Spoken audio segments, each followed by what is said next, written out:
In one of the most tiring but fulfilling weeks of my life, I ran my first ever half marathon, did one of my first events for Amazon where I got to interview celebrities, lived my double Hannah Montana life as a part-time content creator and influencer, and then at the end of it all, flew business class 19 hours to Singapore.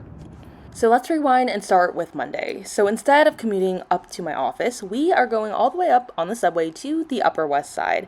And that is because today is the Amazon Upfront. So for context, I work in social media marketing at Amazon, which has always been one of my dream companies. So I still pinch myself that it's true because now it's been a little over 7 months or so. But this is one of my first times supporting what we call the Amazon Upfronts, which takes place during Upfront Week, where all these different media companies will essentially pitch and show off their upcoming shows and series and talent in order to get advertisers to buy advertising space with them. And that's a nitty-gritty way to just explain what the week is, but essentially for me, I'm supporting from a marketing perspective and capturing content for our social media. Hence, as a social media marketer. So I start off the day walking through the event space, but then there is no room for us to really work out of there. It's a tiny little theater. So then I actually head back to my office, which is around Hudson Yards. And then I decided to treat myself because I knew this was going to be a long day and I needed some fuel. So I grabbed myself some Naya and basically topped it with every single free topping I could possibly get, because if it's free, it's for me, I always say.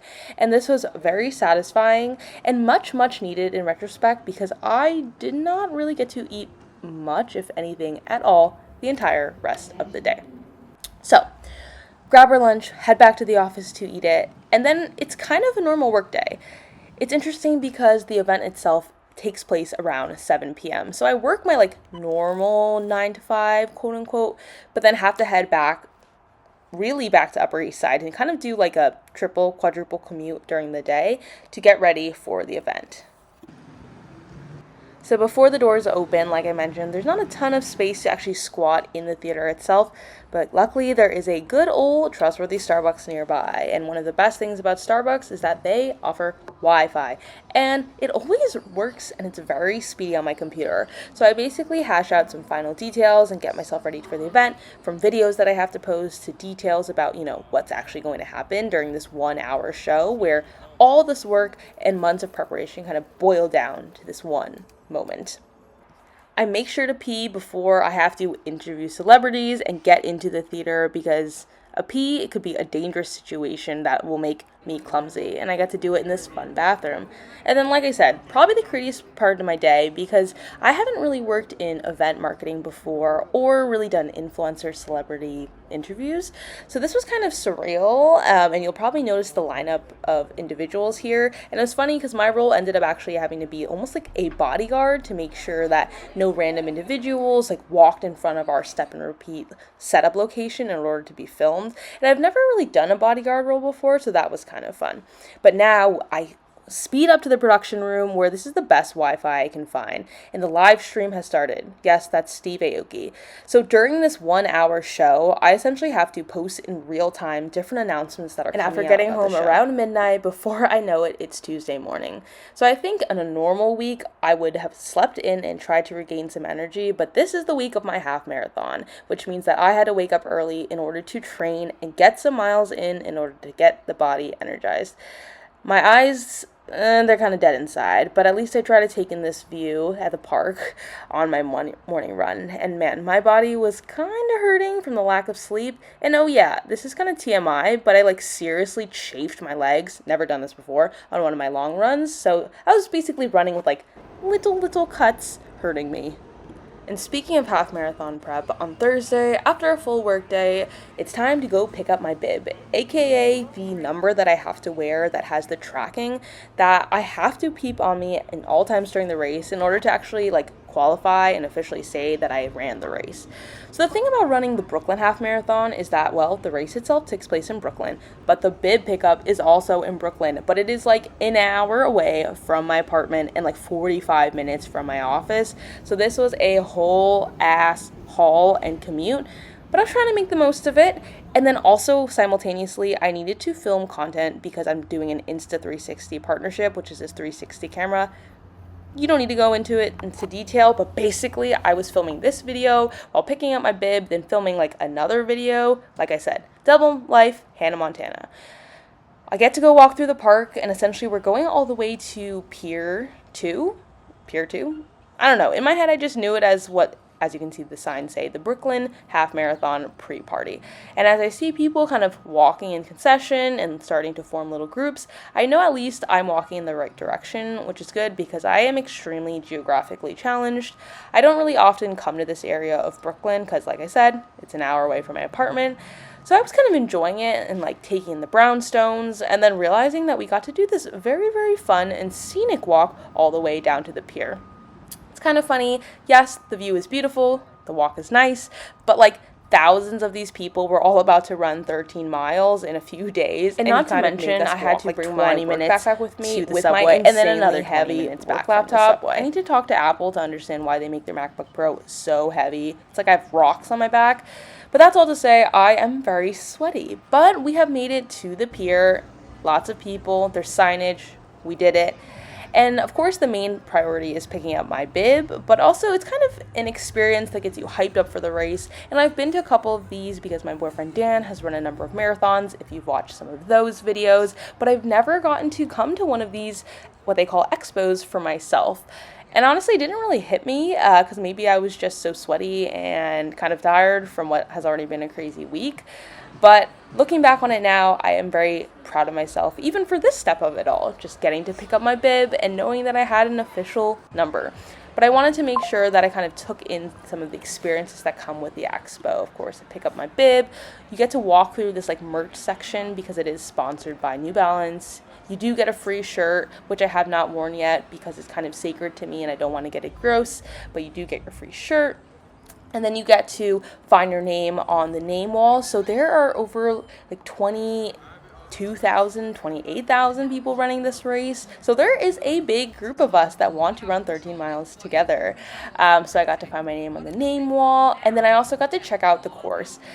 I'm probably crazy, you can tell me, but I almost intentionally did not want to look up too much information about the course to psych myself out. It was one of those things like I signed up basically 6-7 months ago. I knew I was going to run it, so this was going to happen anyway. Oh man, what started as a pretty dreary, cloudy day has turned into a sunny one, which normally is very positive. I am grateful that I had that sun during my expo experience, but man, am I sweaty. And that was just pit stop 1. So pit stop 2 is that I have this little influencer invite on my calendar.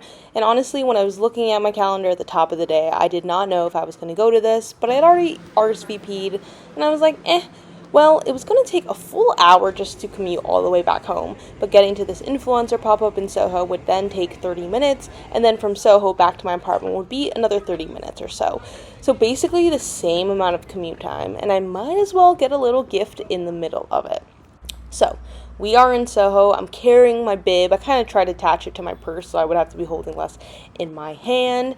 And here we are. It is the Sunny Angel / Casetify collab. So Sunny Angel, you've probably seen them and you may have not known what they are, but if you've seen naked babies attached to people's phone or kind of like as little figurines attached to people's bags, those are Sunny Angels.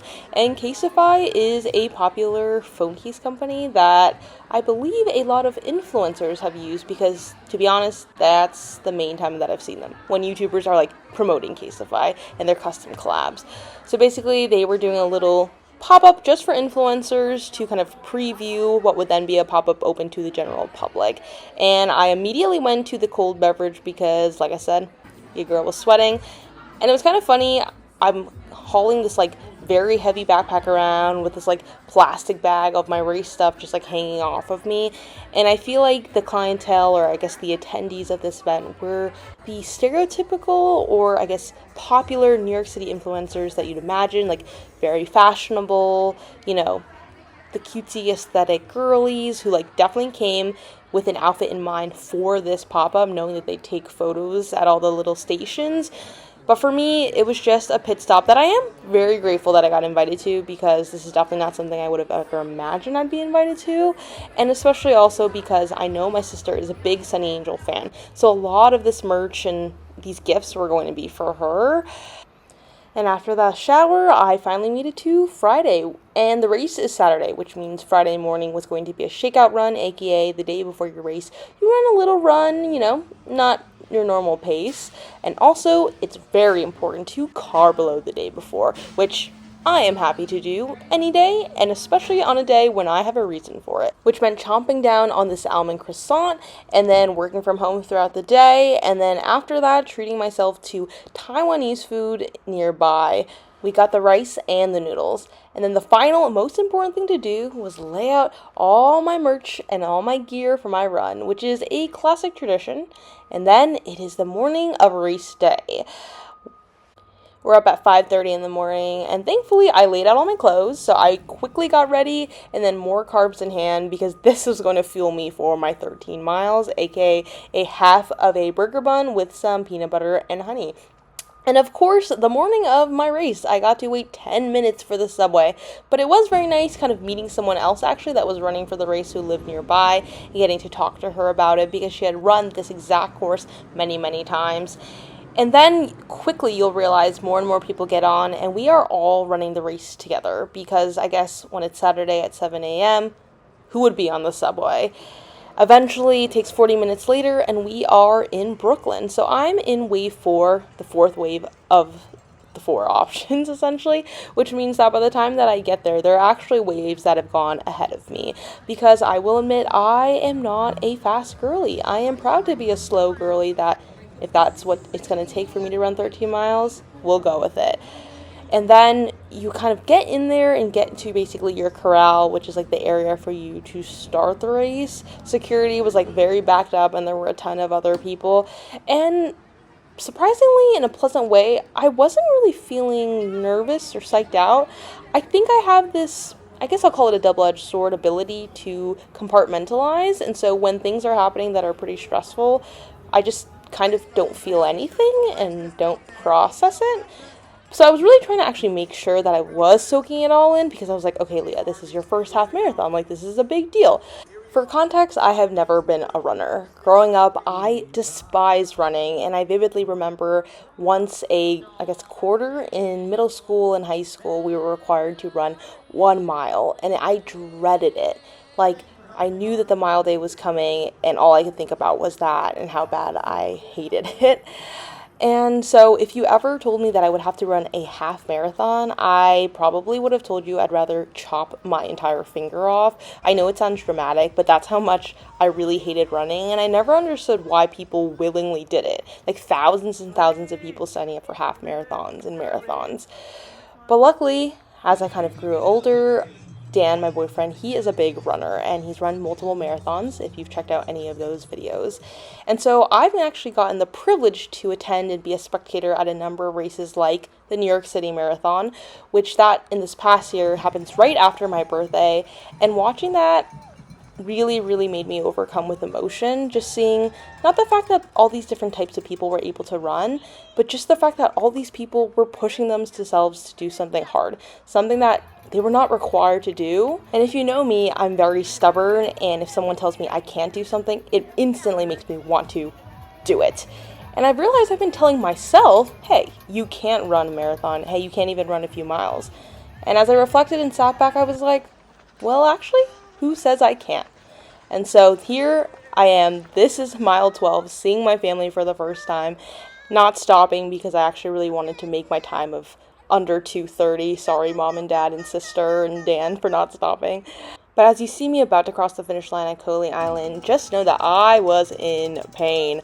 I have never experienced my diaphragm basically breaking down on me, but that last mile where I was pushing to get my time, I think I overexerted it from breathing so hard, and my heart rate was basically at 180, 190 the entire 13 miles, which is not what it's supposed to be. So I think my body was low-key shutting down. And I will say that's also because the training for this race was not my ideal. When I first started running, like I said, I had never really run before. So then when I realized I could run a couple miles, I got way too confident and revved up my distance very, very quickly. And quite immediately, I got injured. And that's why you see me wearing a brace on the left ankle and then a calf wrap on my right leg. And so I think what's what made this whole thing, I guess, even more emotional, even though I'm not processing it as I'm smiling here. Because there were weeks where I couldn't even run because my legs were injured. And somehow I was still able to pull it out the 13.1 miles. Was I slower than I probably would have expected? Oh, yeah. But did I finish it? Oh, yes, I did. And thank you to my family for cheering me on. I am sorry that for my first race ever, I picked somewhere where the finish line is insanely far and we had to take like an hour Uber back. I am sincerely sorry.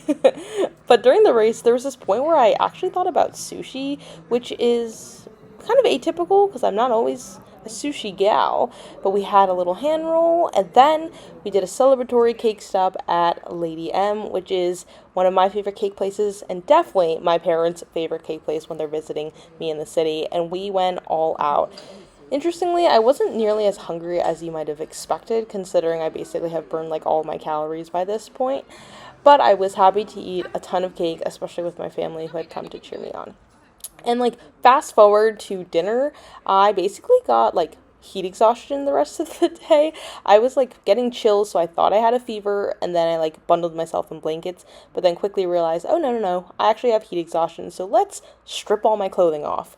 And thankfully, being a vegetable all day paid off because the next day it was off to Singapore in business class. Yeah, I know, this was the craziest week ever, but all I can say is thank you to my body and my brain for pushing me to do things in life that are not easy, but are hard and worth it.